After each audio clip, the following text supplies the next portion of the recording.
I'm RoxyRoo, also known as LowlyRoo on YouTube.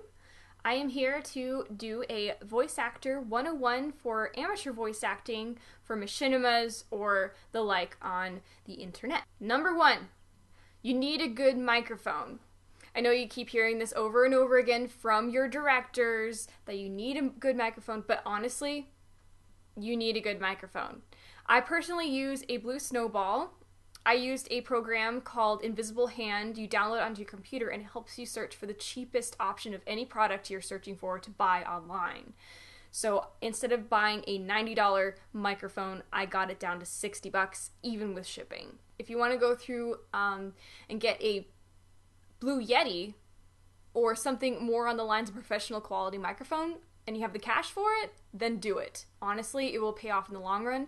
If you want to get into one of those prestigious machinimas out there, you're going to need a good microphone because they have standards that they have to keep, otherwise their fans will be like, I can hear even his cat pooing in the background of the kitty litter. Yeah, you don't want that. Next step is to have a good place to record.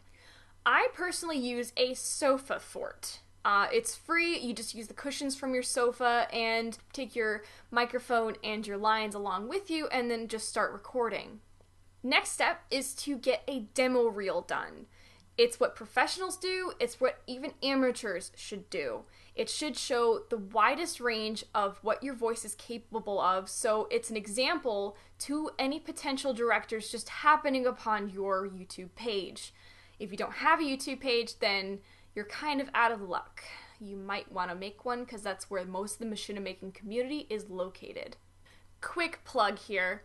There is a Machinima Evolved community forum where a lot of different voice actors, body actors, directors for machinimas, and even editors and writers have congregated to make it easier for people to find each other and to fill those roles needed to make each machinima happen. Go check it out. I'll provide a link below. You need to find a role. You need to have a part in order to voice act. So what do? You look for it. The two easiest ways I've come across to find those roles is to just search for it in search bar. That's number one. Search for voice acting machinima tryouts or voice acting auditions or need voice actors. So just type those different ones in, go into the preferences and search for the according to time or date. So it's the newest videos posted on YouTube first. The newer it is, then the more likely they haven't filled all the roles yet. Okay, so you found an audition. Usually directors do one of three things. One, they have the lines listed below the video and each character goes along with it. So you have to try out for various characters that you want to do and then send it in. Two, sometimes the directors have one specific line that everyone reads. Everyone. They want to see how each person interprets the line without any backup for it. Like no character, no situation to read from. They just have to interpret it how the line comes across. And that actually comes into play when you're reading lines and after you get a part. If you get the role, then you have to keep in communication with your director. It's very important. If you don't stay in contact with them, they will drop you and find someone else to fill that spot.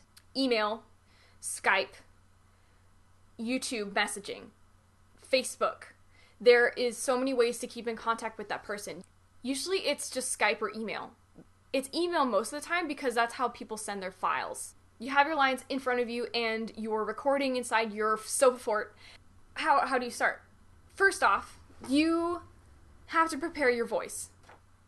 Get rid of any clicks or pops in your tongue, under your tongue. There's like little bubbles that show up. And how do you do that is some people take a green apple, a really tart fruit of some kind, and they bite into it. It makes it just go away, like the bubbles just go away. What I tend to do is I just get cranberry juice and I just sip it.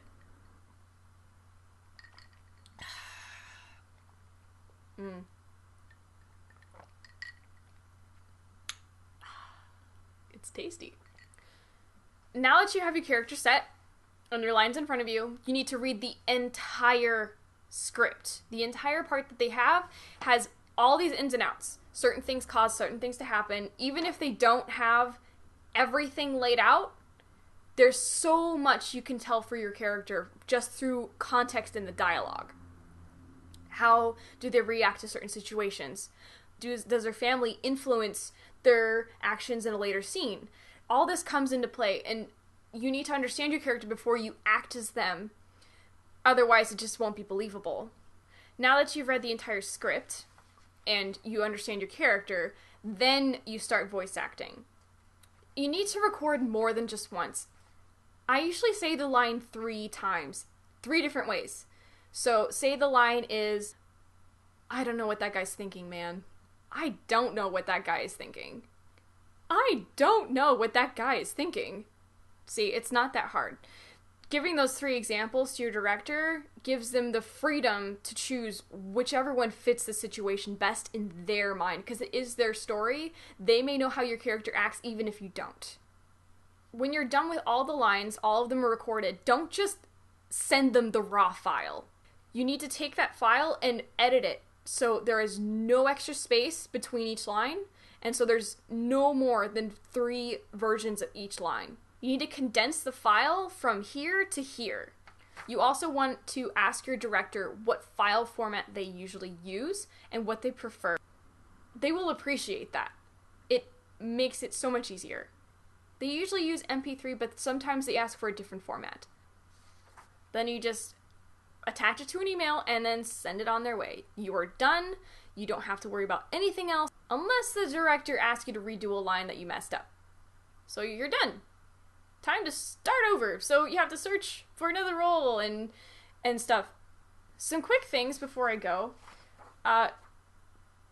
So if you don't get a part, don't worry about it. Just search for another one.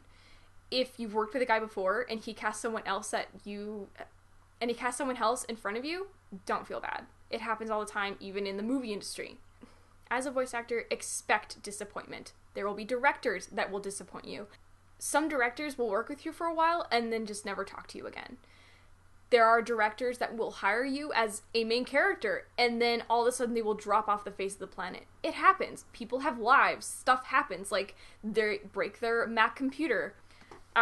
Whatever the cause may be, you have no control over it once you send the files. That's all you can do. Just search for more roles. Don't pity party over anything. You're not getting paid. You're doing it for fun. So who cares? Just move on and have some more fun voice acting. Bye, guys.